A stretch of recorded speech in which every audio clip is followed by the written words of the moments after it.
Actually எக்ஸ பார்த்தாலே கோபம் வரும்க்கா. ஆப்போசிட்ல வந்தாலே முகத்தை திருப்பிட்டு போயிடுவோம். என்னென்னலாம் நீ பண்ணியிருக்க அப்படிங்கிற மாதிரி. அது எப்படி எக்ஸ் கூட ஒரு படம், அது ஹஸ்பண்ட் அண்ட் ஒய்ஃபா? எனக்கு வந்து எப்பவுமே லாஸ்ட் மினிட்ல எமர்ஜென்சி. என் லைஃபே அப்படிதான். குழந்தை பிறந்ததுலேருந்து எல்லாமே அப்படிதான். ஆக்சுவலி என்ன ராசி நீங்க? பிறந்ததே காம்ப்ளிகேட்டட் சிச்சுவேஷன்ல தானே. 2 ஃபேமிலி. ஸோ அப்பாவுக்கு 2 ஒய்ஃப், இத்தனை பிள்ளைங்க. சரி, நான் எல்லாருக்கும் இப்போ அட்வைஸ் சொல்றது என்னன்னா, நாங்கள் பண்ண தைரியமான செயலை யாரும் பண்ணிடாதீங்க. It is not a joke. நான் வந்து கோவம் வந்தால் என்னோட கேரக்டர் வந்து நான் ரொம்ப ஸ்ட்ரிக்டாக இருப்பேன். கோவம் வரும்போது இஃப் யூ இரிட்டேட் மீ, அவ்வளோதான், முடிஞ்சிச்சு கதை. But not with everybody. When it comes to relationship, I am very different. So I cry more than ஏன்னா நீங்கள் அழுகிற வனிதாக்கா ரொம்ப கம்மியாக தான் பார்த்துருப்பீங்க. ஒருத்தருக்கும் கல்யாணம் ஆகும்போது ஒரு அடிஷன் ஆகுது இல்லையா, குடும்பத்துக்குள்ள ஒருத்தர் வர்றாங்க, அவங்களோட ஃபேமிலி உள்ள வருது. ஸோ அங்கே தான் ஒருத்தரும் வர வர வர தான் things change. Filmy beat Tamil நேயர்களுக்கு வணக்கம். மிஸ்டர் அண்ட் மிஸ்ஸஸ் கட்டாக்கா? இல்லை, மிஸ்ஸஸ் அண்ட் மிஸ்டர்ஸ். அதானே, நீங்கள் எடுக்கிற படத்தில் ஃபஸ்ட்டு மிஸ்ஸஸ் அண்ட் மிஸ்டர் தானே. ஓகே, வனிதா விஜயகுமார் வந்து கதை எழுதி இயக்கியிருக்காங்க. ஸோ ஜூலை 11 அன்னைக்கு ரிலீஸ் ஆகுது. பார்க்குறதுக்கு எல்லாருமே வந்து வெயிட் பண்ணிட்டு இருக்காங்க. ஸோ இதை பற்றின ஒரு கான்வர்சேஷன் தான் இப்போ வனிதா விஜயகுமார் கூட இருக்க போது. ஸோ வணக்கம். வணக்கம். எப்படி இருக்கீங்க? நல்லா இருக்கேன். lot of things going on. So yeah, it is like the final countdown started to release. So இன்னொரு 9 days இருக்கு. So every day is promotions இல்லாம நம்ம பேக் எண்ட் ஒர்க்கு எல்லாமே இருக்கு இல்லையா. ஸோ ப்ரொடியூஸும் பண்ணி டைரக்ஷனும் பண்ணி இங்கே ப்ரொமோட்டும் பண்ணும் போது இட் இஸ் லைக் ஓகே அப்படின்னு போகுது. ஓகே, ஏன் வந்து இயக்கலாம் தென் தயாரிக்கலாம் அப்படிங்கிறது பெரும் வேலையாச்சு. இயக்கிறதுக்கு நான் ஆக்சுவலி வந்து ப்ரிப்பேர்டாகவே இல்லை டு பிகின் வித். நான் வந்து எனக்கு தான் அந்த ஸ்கிரிப்ட் ஐடியா வந்தது. ஒரு படம் பண்ணலான்றது தான் கான்செப்ட். என்னன்னா ஒரு படம் பண்ணலாம் அப்படின்ட்டு ஆரம்பிச்சு. So basically I right. So எனக்கு நான் முன்னாடியும் எழுதியிருக்கேன். ஸோ நான் திரும்பியும் அதை க்ரியேட் பண்ண ஆரம்பிக்கும் போது அது ஒரு படமாக உருவாகி ஒரு கதையாக வந்து யார் நடிக்கிறது எல்லாம் முடிவானதுக்கப்புறம் Robert came in the picture. Robert was supposed to direct the film. So எனக்கு வந்து இந்த டைரக்ஷனுங்கிறது நான் யோசிக்கல. But I'm acting. ஸோ லொக்கேஷனும் போயாச்சு, அப்ராடும் போயாச்சு, எல்லாரும் கிளம்பி போயாச்சு. போய் அங்கே ஸ்பாட்டில் ஒரு 2 days ஒர்க்கும் ஸ்டார்ட் பண்ணிட்டோம். பட் ஒர்க்கை ஸ்டார்ட் பண்ணதுக்கப்புறம் somewhere there was a difference in opinion in terms of நான் ஒரு ஐடியாவில் வந்து கதை எழுதுறவங்களுக்கு ஒரு ஐடியா இருக்கும், இப்படி தான் இந்த விஷயம் வந்து போர்ட்ரே பண்ணணும், இதுதான் சீன் அப்படின்னு. பட் ராபர்ட்டோட தாட் ப்ராசஸ் வேறு மாதிரி இருந்தது. ஸோ அங்கே வந்து professionally there was a little clash of ideas. So it didn't work. And then he himself said, என்ன எதுக்கு உனக்கு இப்போ டேரக்டர்னு ஒரு ஆள் தனியாக, உனக்கே எக்ஸ்பீரியன்ஸ் இருக்குது, நீ வந்து வாசு சார் கிட்ட இத்தனை படங்கள் பண்ணியிருக்க, why don't you direct? Because I think it is your brain child. உனக்கு வந்து you have more command over அந்த சப்ஜெக்ட் மேலே. உனக்கு இப்படி தான் வேணும்னு நீ நினைக்கிற, அதை மாற்றவும் நீ விரும்பலை. ஸோ நான் இன்டர்ஃபியர் பண்ணும்போது இப்போ நீ சொல்கிறதே நான் எடுக்க முடியாது, ஸோ நீயே பண்ணு அப்படின்ற மாதிரி. லிட்ரலாக இட் வாஸ் லைக் என்ன சொல்கிறேன், அந்த கல்யாண மேடையில் வந்து திடீர்னு போய் பொண்ணையோ பையனையோ மாற்றினா எப்படி இருக்கும். So I didn't know what to do. ஏன்னா I was not mentally prepared. பயம் இருந்தது, நான் யோசிக்கவே இல்லை டைரக்ஷன் பண்ணணும்ன்ட்டு. எல்லாமே ப்ளஸ் நடிக்கணும், ப்ரொடக்ஷன் சைடும் பார்க்கணும். நான் இல்லாமல் எதுவுமே அங்கே நடக்காது, எப்படா பண்ண போகிறோம் அப்படின்ட்டு. But then all the actors cooperated and said, ஆமாம் நீங்கள் பண்ணுங்கள். ஸோ ஆர்த்தி தான் ஃபஸ்ட்டு வந்து, Aarthi Ganesh. Aarthi is played a very prominent character படத்தில், என்னோட சிஸ்டராக நடிக்கிறா. ஸோ அவள் வந்து என்ன சொன்னா, சிஸ் கமான் சிஸ் நீங்கள் பண்ணுங்கள், நாங்கள் சப்போர்ட் பண்ணுறோம் அப்படின்னா. கேமராமேன் சைட்லேயும் எல்லாருமே சப்போர்ட் பண்ணாங்க. ஸோ அப்படி தமாஷா வந்து வேறு வழி இல்லாமல் வந்து டைரக்டராக மாறினேன். இந்த மென்டலி ப்ரிப்பேர் இல்லாமல் அப்படின்னு சொன்னீங்களா, அது மாதிரி தான் வாழ்க்கையில் நிறைய மென்டலி நம்ம ப்ரிப்பேர் ஆகாமலே நடந்திருக்கு. ஸோ அப்படிங்கிறப்போ இது சில பேருக்கு வாழ்க்கையே அப்படிதான் இருந்திருக்கு. ஸோ அந்த விஷயத்தில் நீ சொல்கிற மாதிரி எனக்கு வந்து எப்போவுமே லாஸ்ட் மினிட்ல எமர்ஜென்சி. என் லைஃபே அப்படிதான். குழந்தை பிறந்ததுலேருந்து எல்லாமே அப்படிதான். ஸோ மேபி நோ ஜோவிகா அது அடிக்கடி சொல்லுவான், அவளுக்கே இந்த மாதிரி வந்து திடீர்னு ஒரு கிரைசிஸோ ஒரு பிரச்சனையோ ஒரு சேலஞ்சோ வரும்போது she handles pressure so well. So she works under pressure better. So maybe நம்ம கூட வந்துட்டு அந்த கேரக்டராக என்னன்னு தெரியல. ஏன்னா நமக்கு பிரச்சனைன்னும் போது தான் நம்ம வந்து அப்படியே அலர்ட் ஆகி நல்லா வேலை செய்வோம்னு நினைப்பேன். ரிலாக்ஸ்டாக பிளான்டாக போகும்போது யா யூஆர் ரைட். ஸோ மேபி இப்படி தான் நடக்கணும்னு இருந்திருந்தா ஒன்றுமே பண்ண முடியாது. இல்லை ஆக்சுவலி என்ன ராசி நீங்க? மகம் சிம்ம ராசி. சிம்மம்னால இப்படிதானே. ஓகே. ஸோ ஜெயலலிதாம்மா வந்து மகம் சிம்மம், எங்க வீட்டில் எங்க அம்மா மகம் சிம்மம். ஓகே. ஸோ நிறைய பேர் இண்டஸ்ட்ரியில் வந்து மகம் சிம்மம் இருக்காங்க லேடிஸு, எனக்கு தெரிஞ்சவங்களே ரொம்ப க்ளோஸு. ஸோ ஒருத்தரும் ஒரு நேச்சர், எல்லாரும் ஒரே மாதிரி இருக்க மாட்டாங்க. பட் இட் கொஞ்சம் காம்ப்ளிகேட்டட் தான், சிச்சுவேஷன் வந்து காம்ப்ளிகேட்டட் தான். ஓகே. சின்ன வயசுலேருந்தே அப்படி ப்ரிப்பேர் ஆனனால தானா? சின்ன வயசுலேருந்தே காம்ப்ளிகேட்டடாக தான் இருந்துச்சா, இல்லை ஆஃப்டர் மேரேஜ் தான் உங்கள் லைஃப் இவ்வளோ காம்ப்ளிகேட்டட்னு நினைக்கிறீங்களா? சரி, பிறந்ததே காம்ப்ளிகேட்டட் சுச்சுவேஷனில் தானே, 2 ஃபேமிலி. எஸ், ஆமாம். ஸோ அப்பாவுக்கு 2 ஒய்ஃபு, இத்தனை பிள்ளைங்க. அது சரி, எங்களுக்கு அது நேச்சுரலாக இருந்தது, நார்மலாக இருந்தது. ஏன்னா எங்களுக்கு வந்து அது வந்து ஒரு அந்த வீடு இந்த வீடு, அந்த அக்னி நட்சத்திரம் படத்துலையோ இல்லை வேற ஏதாவது ஒரு சீரியலில் மேபி இன்னைக்கு பெரியவங்க சின்னவங்க அப்படிலாம் வந்து நாங்கள் பிரித்து பார்த்ததே இல்லை. பிறந்தப்பவே எனக்கு பெரியம்மா அம்மான்னு 2 பேர் இருந்தாங்க வீட்டில். ஸோ சிஸ்டர்ஸ் வந்து ஆல்ரெடி அக்கா 2 பேர் இருந்தாங்க, அண்ணா இருந்தார். ஸோ எனக்கு அது கான்ஷியஸாக வந்து அது 2 ஃபேமிலியாக தோணுனதே கிடையாது.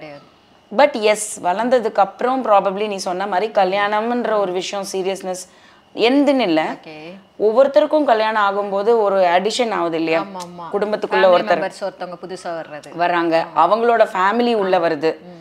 ஸோ அங்கே தான் ஒருத்தரும் வர வர வர தான் things changed. It shouldn't be, அது வந்து நார்மலாக அப்படி இருக்கக்கூடாது. பட் எங்கள் வீட்டில் அது நடந்துச்சு. Okay, fine. எல்லாம் நன்மைக்கேன்னு எடுத்துக்க வேண்டியதுதான்ல, வேற என்ன பண்ண முடியும்? சரி, ஓகே. இப்போ மூவி அப்படின்னு வர்றப்போ ஆக்சுவலி எக்ஸை பார்த்தாலே கோபம் வரும்க்கா, ஆப்போசிட்ல வந்தாலே முகத்தை திருப்பிட்டு போயிடுவோம், என்னென்னலாம் நீ பண்ணியிருக்க அப்படிங்கிற மாதிரி. அது எப்படி எக்ஸ் கூட ஒரு படம், அது ஹஸ்பண்ட் அண்ட் ஒய்ஃபா? It is not, I can challenge and tell you very few people can take that decision. இண்டஸ்ட்ரியில் கண்டிப்பாக வந்து யாருக்குமே அவ்வளோ, ஐ திங்க் லாஸ்ட்டாக Simbu and Nayanthara had done நினைக்கிறேன். இது நம்ம ஆளு படம் பண்ணி, ஆமாம் அவங்க பண்ணாங்க. அதுக்கப்புறம் I think Robert and I தான் பண்ணியிருக்கோம். பட் ஹிந்தியில் கூட வந்து பாலிவுட்டில் கூட யாருமே பண்ணதில்லை. ரிஸ்க்கு தான், பயங்கர ரிஸ்க்கு, ஈஸி கிடையாது. நம்ம நினைப்போம் ஓகே நம்ம வந்து இப்போ வந்து கொஞ்சம் மெச்சூர்ட் ஆயிடுச்சு, ஒரு புரிதல் வந்துருச்சு, அவங்க வேற லைஃப்ல இருக்காங்க, நம்ம வேற ஒரு ட்ராக்ல, யூனோ we are not, நம்மளே நினைச்சிட்டு அப்படி இல்லை. So it's been a long time, 10 வருஷம் ஆயிடுச்சு. ஸோ கண்டிப்பாக வந்து சேஞ்சஸ் இருக்கும். இப்போ நம்ம வந்து ஒரு ஃப்ரெண்ட்லியாக தானே பார்க்குறோம். So we want to support each other. So நம்ம 1000 தான் இருந்தாலும் வி வாண்ட் டு, எனக்கு ஒரு பிரச்சனைனா நீ வந்து நிற்க மாட்டியா அப்படின்ற ஒரு ஏதோ ஒரு அண்டர்ஸ்டாண்டிங் இருக்கும் நினைப்போம். அப்படி தான் ஆரம்பிச்சுது. அண்ட் நல்லாவே போச்சு, every thing was fine. But என்னன்னா கண்டிப்பாக நான் வந்து இந்த படத்தில் நான் எல்லாருக்கும் இப்போ அட்வைஸ் சொல்கிறது என்னன்னா, நாங்கள் பண்ண தைரியமான செயலை யாரும் பண்ணிடாதீங்க. It is not a joke. அது வந்து நம்ம யாரையுமே ப்ளேம் பண்ண முடியாது. நீ சொன்ன மாதிரி தான், இட் இஸ் வெரி கோவம் உள்ளுக்குள்ளே மேபி எனக்கு வேற மாதிரி இருக்கும், ராபர்ட்டுக்கு வேற மாதிரி இருக்கும். ஆனால் அந்த எங்கேயோ அந்த ஒரு ரிவெஞ்ச் மோடு வரும், எங்கேயோ அந்த ஜெல்லசி வந்துடும், அந்த பொசசிவ்னஸ் வந்துடும். நமக்கே இல்லைனாலும் வேற எவனுக்குமே கிடைக்கக்கூடாதுன்றது அந்த கான்செப்ட் வந்து கண்டிப்பாக இட் இஸ் போத். நான் I'm not saying he did that, அப்படி கிடையாது. பட் எங்கேயோ அது வந்து ஒரு பிரச்சனை தான். It is not easy. But எவ்வளோ மெச்சூராக ஹேண்டில் பண்ணாலும் எங்கேயோ சொதப்பல், சண்டை, பிரச்சனை தான். நாங்கள் 2 பேரும் அடுத்த நாள் சரியாயிடும். ஆனால் பக்கத்தில் இருந்த கேமராமேனு, அசிஸ்டன்ஸு, யாருடா நீங்கள்லாம் எதுக்கு அப்படின்ற மாதிரி ஒரு சுச்சுவேஷனில் ஒரு சீன் இருக்குது. ஒரு பால்கனியில் உட்காந்து பேசுவோம், ஒரு க்யூட் லிட்டில் சீன். கொஞ்சம் அந்த நிறைய வந்து அந்த மேரேஜ் ஸ்டோரி அப்படின்னும் போது உங்களுக்கு வந்து ஒரு சில படங்கள் வந்து தமிழ் சினிமாவில் ரொம்ப என்ஜாய் பண்ணி பார்த்த படங்கள், லைக் சில்லுன்னு ஒரு காதல், அலைப்பாயுதே. ஸோ அந்த ஒரு ஜான்ராவில் வந்து ஒரு ஹஸ்பண்ட் அண்ட் ஒய்ஃப்குள்ளே ஒரு அந்யூன்யம், ஒரு மாடர்ன் தாட் ப்ராசஸ் இந்த படத்தில் கண்டிப்பாக இருக்குது. ஸோ ஒரு பால்கனியில் உட்காந்து பேசிகிட்டு இருப்போம். இது வந்து நாங்கள் துபாயில் ஷூட் பண்ணுறோம். ஒரு பியூட்டிஃபுல் பேக்ட்ராப்பு, ஒரு க்யூட் லிட்டில் ஹவுஸ். அதில் வந்து நாங்கள் பால்கனியில் உட்காந்து ஒரு மிட் நைட்டுக்கு மேலே, ரொம்ப லேட்டு நைட் உட்காந்து மேரேஜுக்கு அப்புறம் 2 பேரும் தண்ணி அடிக்கிற மாதிரி ஒரு சீன். நான் வந்து கொஞ்சம் ஆல்ரெடி பஸ்டு. So he is asking me for a baby when we were married newly. அந்த மாதிரி இது ஆரம்பிச்சது சீன். இது வந்து நாங்கள் ஷூட் பண்ணும்போது வந்து ஐ think it was, if I am not wrong, இது வந்து ஒரு 4:30-5 மணி இருக்கும். ஏன்னா நாங்கள் வேற ஷூட்டெல்லாம் முடிச்சு அடுத்த நாள் ஊருக்கு கிளம்புறோம். ஸோ எல்லாமே முடிஞ்சிருச்சு அங்கே பிளான் பண்ண போர்ஷன். ஸோ நாங்கள் கிளம்ப போகிறோம். காலையில் ஷூட்டு முடிச்சுட்டு தூங்கினா காலைல திரும்பி வந்து ஒரு சீனு, திரும்பி ஒரு சீனு, அப்புறம் திரும்பி வந்து ஃப்ளைட்டுக்கு கிளம்பணும். ஸோ இந்த 4:30-5 மணிக்கு ஒரு சண்டை ஆரம்பிச்சது பாரு. சண்டைனா started saying something about the past. Okay. நான் வந்து I react very different when I'm in a relationship. நீங்க பார்க்குற வனிதாக்கா வந்து you will think that வனிதானா கோவம் வரும், அவங்க வந்து கத்துவாங்க, சண்டை போடுவாங்க, அப்படிதான் எல்லாருமே நினைப்பாங்க. நான் வந்து எஸ் கோவம் வந்தால் நான் என்னோட கேரக்டர் வந்து நான் ரொம்ப ஸ்ட்ரிக்டாக இருப்பேன். கோவம் வரும்போது இஃப் யூ இரிட்டேட் மீ அவ்வளோதான், முடிஞ்சிச்சு கதை. But not with everybody. when it comes to relationship I am very different. so I cry more than ஏன்னா நீங்கள் அழுகிற வனிதாக்கா ரொம்ப கம்மியாக தான் பார்த்துருப்பீங்க. ஸோ எனக்கு அழுக வந்துடும். எஸ்பெஷலி வந்து நம்ம ரொம்ப ஒருத்தவங்க மேலே பாசம் வச்சுருந்தோன்னா தான் நம்ம அழுவோம். எல்லாரும் சொல்லும் போது நமக்கு அழுக வராது, சொல்லிட்டு போன்னு சொல்லிடுவோம். ஸோ எங்கேயோ அந்த ஒரு இது இருக்கும்ல, அந்த ஒரு ஹர்ட் இருக்கும். ஸோ அது ஒரு இன்னமும் சொல்ல ஆரம்பிச்சு அழுது கேமராமேனுக்கு வந்து என்ன படம் தெரியாமல் கேமரா வச்சுட்டு போயிட்டான். ஏன்னா அந்த குட்டி பால்கனியில் அவனும் கேமராவோட 3 பேர் தான் உட்காந்துருக்குறோம். எவ்வளோ நேரம் அவனும் உட்காந்துருக்கும், நீங்கள் சொல்லி அனுப்புங்கன்ட்டு போயிட்டான்.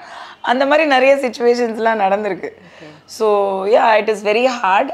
கம்ப்ளீட் பண்ணோம், came out well. That is the plus point is since it is an exile அந்த ஒரு கெமிஸ்ட்ரி, அந்த ஒரு பார்க்குறவங்களுக்குமே அது வந்து இன்ட்ரெஸ்டிங்காக தான் இருக்கும்.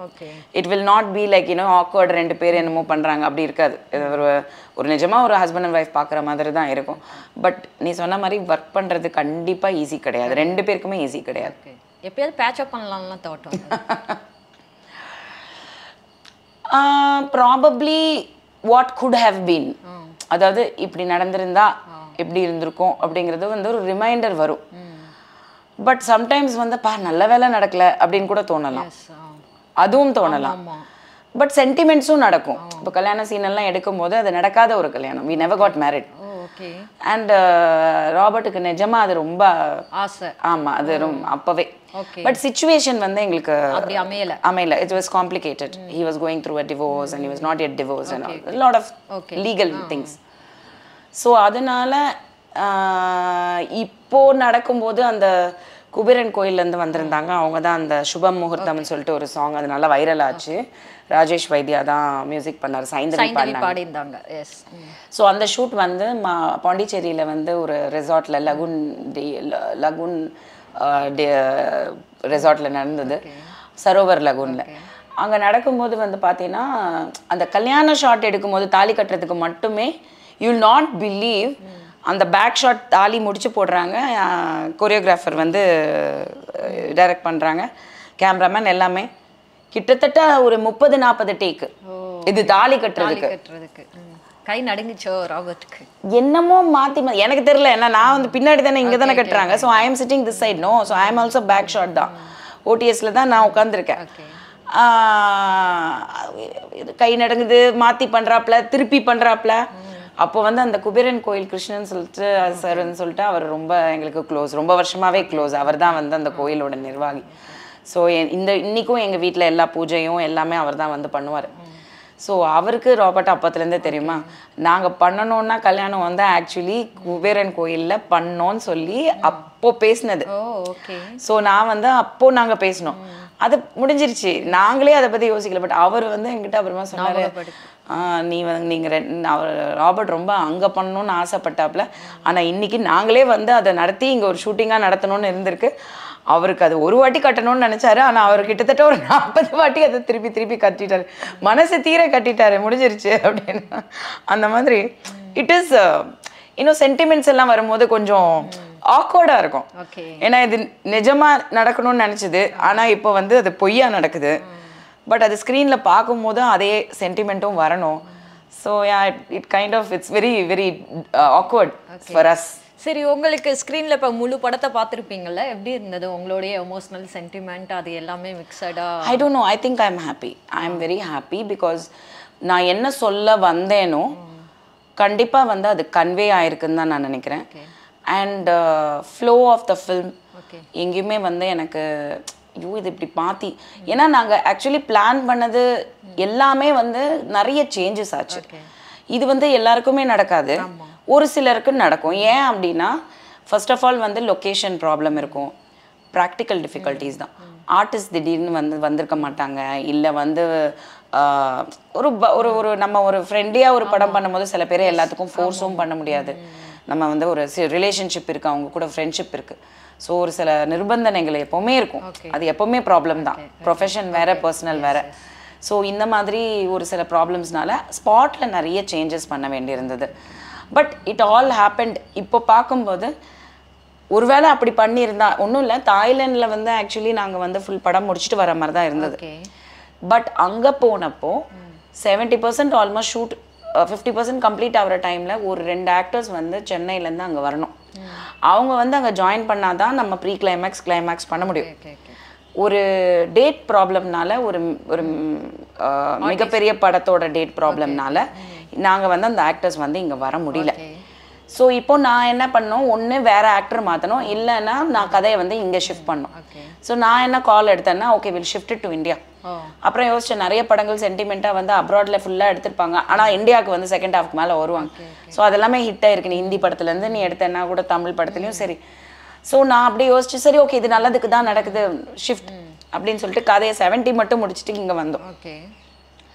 ஸோ இங்கே வந்த இடத்துல வந்து பார்த்தீங்கன்னா ஒரு சில விஷயங்கள் வந்து அகெயின் இப்படி வந்து மாறி மாறி மாறி மாறி நல்ல வேலை வந்து இந்த மாறுதல்லாம் நடந்தது. இப்போது படமாக பார்க்கும்போது ஒரே இடத்துல எடுத்திருந்தா அது மாதிரி ஒரு டோனாக போயிருக்கும். இப்போ வந்து பார்த்தீங்கன்னா ஃபர்ஸ்ட் ஹாஃபில் ஒரு டோன், செகண்ட் ஹாஃபில் ஒரு டோன், ரொம்ப என்டர்டெய்னிங்காக நிறைய ஆக்டர்ஸ் இன்னும் எக்ஸ்ட்ரா என்னால் யூஸ் பண்ண முடிஞ்சது. இன்ஃபேக்ட் நான் தாய்லாண்டில் வந்து 2 பேரை தான் நான் கொண்டு வந்து அங்கே ஷூட்டிங் கிளைமேக்ஸ் எடுக்கலான்னு இருந்தேன். பட் அந்த செகண்ட் ஹாஃப் வந்து இங்கே ஷிஃப்ட் ஆனதுனால கிட்டத்தட்ட மோர் தென் 15 ஆக்டர்ஸ் எக்ஸ்ட்ரா நான் யூஸ் பண்ணேன். ஸோ அவங்களுக்கும் அந்த வாய்ப்பு கிடச்சிது, எங்களுக்கும் அந்த படத்தோட அந்த நீங்கள் பார்க்கும்போது எவ்ரி சீன் ஒரு ஒரு தெரிஞ்ச முகம் ஒன்று வரும்போது it's exciting. So I am happy. I am hoping audience வந்து ஃபர்ஸ்ட் வந்து தியேட்டருக்கு வரணும், வந்து இதை பார்த்துட்டு நீங்கள் என்ன வேணால் சொல்லுங்கள், பட் உள்ளே வாங்கன்றது தான் என்னோட. பிகாஸ் இன்றைக்கி வந்து தியேட்டர்ஸ் வந்து பார்த்தீங்கன்னா முந்தி மாதிரி கிடையாது, 50 நாள் கூட ஸ்லோவாக ஓடும், அப்புறம் திடீர்னு பார்த்தா பிச்சுட்டு போகும். நிறைய படங்கள், பெரிய பெரிய படங்கள் லைக் பூவே உனக்காகலாம் 50 days வரைக்கும் பெரிய ரிசல்ட் இல்லை, நிறைய படங்கள் அந்த மாதிரி. பட் இப்போ வந்து பார்த்தேன்னா அந்த ஃப்ரைடே ரிலீஸ்னா அந்த ஃப்ரைடே சாட்டர்டே சண்டே அதுக்குள்ளே ரிசல்ட் வெளில வரணும், அதுக்கு மக்கள் உள்ளே வரணும். So that is something that I am just like all the love will be converted in to theatre visit அப்படிங்கிறது தான் ஐ எம் ஜஸ்ட் வெயிட்டிங். அதுதான் வெயிட் பண்ணுறேன். தென் உங்கள் பொண்ணை வந்து ப்ரொடியூசர் ஆக்கலாம் அப்படிங்கிறது ஏன்? அவங்களும் வந்து சினிமாவில் ஒரு மாதிரி செட்டில் ஆகணும், அவங்களும் கற்றுக்கணும் அப்படிங்கிறதுக்கணும். சினிமாவில் நடிக்கணும்னு தான் அவளுக்கு இன்ட்ரெஸ்ட்டு. பட் அவளுக்கு வந்து டைரக்ஷன் டிபார்ட்மெண்ட் வந்து அவள் கற்றுக்கணும்னு சொல்லிட்டு அவள் கேட்டுட்டு இருந்தா. அதுக்கு முன்னாடி என்கிட்ட கேட்டுட்டு இருந்தா. ஸோ கேட்டுட்டு இருந்தப்போ எனக்கு வந்து யாருக்கிட்டையும் அவங்களுக்கு தெரிஞ்ச டைரக்டர் யாருமா, யாராவது சொல்லுங்கம்மா. நம்ம திடீர்னு யாரை கேட்குறது? நான் சொன்னேன், நான் நடிக்கிற படத்தில் வேணால் வந்து ஒர்க் பண்ணேன். இல்லை அது கஷ்டம், அதுவும் ட்ரை பண்ணோம், but it didn't work because they already have a team. அது ஸ்பெசிஃபிக்காக போய் ஒர்க் பண்ணணுன்ற மாதிரி அது ஒர்க் அவுட் ஆகலை. அப்போது பார்த்திபன் சார் வந்து ஏதோ ஒரு மீட்டிங்கில் வந்து அவகிட்ட பேசினப்போ he found a spark in her and he said, என்ன பிளான் வச்சுருக்க, அவள் நடிக்கிறது ஓகே, கரெக்டான வாய்ப்பு வரும்போது பண்ணட்டும், பட் அவளுக்கு ஐ ஃபீல் தட் சம்வேர் வந்து அவள் டெக்னிக்கல் கற்றுக்கிட்டா நல்லாயிருக்கும். அவளும் அதுதான் கேட்டுட்ருக்கா, தாராளமாக தயவு செஞ்சு. ஏன்னா he is like family to us. I was very comfortable. அவளுக்குமே அந்த ஒரு like my own brother. So அவளுக்கு அந்த கம்ஃபர்ட் ஜோன் இருந்தது. ஸோ அப்படி தான் ஆரம்பித்தா. So then after Bigg Boss திரும்பியும் படங்கள் நிறைய வந்தது. But I was not very keen. I wanted கரெக்டான இன்ட்ரடக்ஷன் வேணும், கரெக்டான டைம் வேணும், கரெக்டான படமாகவும் இருக்கணும் அப்படின்னு சொல்லிட்டு. ஸோ அந்த கேப்பில் இந்த என்ன பண்ணலாம் நெக்ஸ்ட் அப்படின்னும் போது படம் எடுக்கலான்ற மாதிரி ஒரு இது வந்தப்போ பொறுப்பு கொடுத்தாதான் வந்து கத்துக்க முடியும். ஜஸ்ட் வந்து நீ பிஹைண்ட் த சீன் என் பேரை போட்டுக்கிற, நீ ப்ரொடக்ஷன் பாரு எக்ஸிக்யூட்டிவா அப்படின்னு சொல்றது வந்து என்னதான் இருந்தாலும் you not held responsible.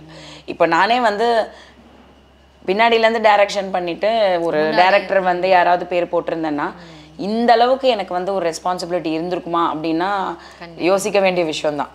Of course நம்ம பணம் போட்டிருக்கோம், பேஷனாக பண்ணுவோம், but is your name is at stack இல்லை. ஸோ கண்டிப்பாக அதோட இது வேற. அதனால ஓகே சரி. இப்போ பொண்ணு முன்னாடி ரொமான்டிக் சீன் அதெல்லாம் ஆக்டிங் தானே கரெக்ட். அது சினிமாவில் இருக்கிறவங்களுக்கு அது புரியும். Plus I think today similarly எனக்கு வந்து we come from a world where எங்கள் அம்மா அப்பா காலத்திலேயே மம்மி டாடி வந்து ரொம்ப வந்து ஒரு மாதிரி ஹாப்பியாக இருந்த டைம்ஸ். நான் இப்போ எங்கள் ஏஜ் குரூப், இப்போ நான் இருக்கிற ஏஜ் குரூப் மம்மி 35+ அந்த மாதிரி இருக்கும்போது we were all growing up. So அந்த டைமில் அப்பா அம்மா வந்து எங்கள் முன்னாடி ஹக் பண்ணுறது சரி, ஒரு கிஸ் பண்ணுறது சரி, இதெல்லாம் வந்து ஒரு நார்மலான ஒரு விஷயம். அப்படி தான் நாங்கள் வளர்ந்துருக்கோம். எங்களை பொறுத்த வரைக்கும் ஹஸ்பண்ட் ஒய்ஃப் இப்படி தான் இருக்கணும். இது வந்து தப்பு பண்ணலையே. இப்போ நம்ம வேற யாரோட போய் தப்பு பண்ணாதான் நம்ம மறைக்கணும் ஒரு விஷயத்த. ஹஸ்பண்ட் அண்ட் ஒய்ஃப்னும் போது அவங்க வந்து அதை ஓப்பனாக இருக்கிறது, பப்ளிக் டிஸ்பிளே ஆஃப் அஃபெக்ஷன் இன்னைக்கு ரொம்ப காமன் ஆயிடுச்சு இன்னைக்கு இருக்கிற ஜென்ரேஷன்ஸில். And children also are like வாட்சிங் ஃபிலிம்ஸ் எவ்ரிதிங். ஒரு கார்ட்டூன் எடுத்துக்கிட்டிங்கன்னா கூட வந்து அதில் வந்து ஒரு அஃபெக்ஷனை காமிக்கிறதுல தப்பு கிடையாது. ஸோ நான் எப்போவுமே அதை சொல்லுவேன். ஸோ ஒரு டிஸ்னி கேரக்டர்ஸ் வந்து ஃபேரிடெய்ல் நம்ம சின்ன வயசுலேருந்து சிண்ட்ரெல்லா, ஸ்னோ ஒயிட் இதெல்லாம் நம்ம பார்த்து வளர்ந்துருப்போம், படித்து வளர்ந்துருப்போம். அதில் கூட வந்து எண்டில் வந்து ஒரு கிஸ் இல்லாமல் அந்த கதை முடியவே முடியாது, ஹாப்பிலி எவர் ஆஃப்டர். ஸோ அப்படி இருக்கும்போது நாங்களும் அப்படி தான் விவர். ஸோ என் பிள்ளைங்க முன்னாடியும் நான் எதையுமே வந்துட்டு வந்து ஒரு ரிலேஷன்ஷிப்பில் இருக்கும்போது நான் ஹாப்பியாக இருந்தாலும் அதை காட்டியிருக்கேன், சேடாக இருந்தாலும் காட்டியிருக்கேன். So I have been very open and it's very normal for them. ஐயோ மம்மி ஏதோ தப்பு பண்ணுறேன் அப்படி கிடையாது. So because I was in a relationship, but this is profession. இப்போ நாளைக்கு என் பொண்ணே நான் டைரக்ஷன் பண்ணுறேன், இல்லை நான் ப்ரொடக்ஷன் பண்ணுறேன்னா, இல்லை நான் கூட அக்கம்பெனி பண்ணி போனாலும் அம்மா இருக்காங்க. இப்போ நான் இல்லை, நீங்கள் எந்த ஹீரோயின் எடுத்துக்கிட்டாலுமே கூட ஒரு அம்மாவோ சிஸ்டரோ வராங்கன்னா அவங்க முன்னாடி நான் நடிக்க மாட்டேன், அவங்கள செட்டை விட்டு வெளில போக சொல்லுங்கள், நான் ஹீரோ கூட வந்து நான் இன்டிமேட்டாக நடிக்கிறேன்னு சொல்ல முடியுமா? அப்படி சொன்னதா சரித்திரமே இல்லை. அந்த காலத்துலேருந்து நீங்கள் பார்த்தீங்கன்னா அது வந்து ஜெயலலிதா அம்மாலேருந்து எல்லா ஹீரோயின்ஸுமே including my mother including me நடிப்புன்னும் போது இட்ஸ் வெரி டிஃப்ரெண்ட். இப்போ நீங்கள் ஒரு டாக்டராக ஒர்க் பண்ணுறீங்க, ஹாஸ்பிட்டலில் போய் நீங்கள் வந்து ஆப்ரேஷன் பண்ணுறீங்கன்னா கூட பொண்டாட்டியோ இல்லை மதரையோ கூப்பிட்டு போய் நீங்கள் பண்ண மாட்டீங்க. ஆனால் நடிப்புன்னும் போது எல்லார் குடும்பமும் அங்கே வரும். இட் இஸ் அ சங்கமம் தான். ஸோ ஹீரோஸ் ஃபேமிலிஸ் எல்லா ஸ்பாட்டுக்குமே வருவாங்க. ஹீரோ ஃபேமிலிஸ் வருவாங்க, ஹீரோயின் ஃபேமிலி வருவாங்க, கேரக்டர் ஆர்டிஸ்டோட பசங்க ஃபேமிலி. நாங்கள்லாம் அப்படி தான் குழந்தையிலேருந்து ஷூட்டிங்ஸ் போயிருக்கோம். ஸோ எங்களுக்கு அதெல்லாம் பார்த்து பழகி it is nothing, it's a profession. இன்ட்ரெஸ்டிங்காக இருக்கும். அது என்ன சீனு, அவங்க என்ன எடுக்கிறாங்க, சாங்கு ரொம்ப இன்ட்ரெஸ்டிங்காக இருக்கும். So yeah, we've got used to it, so nothing new.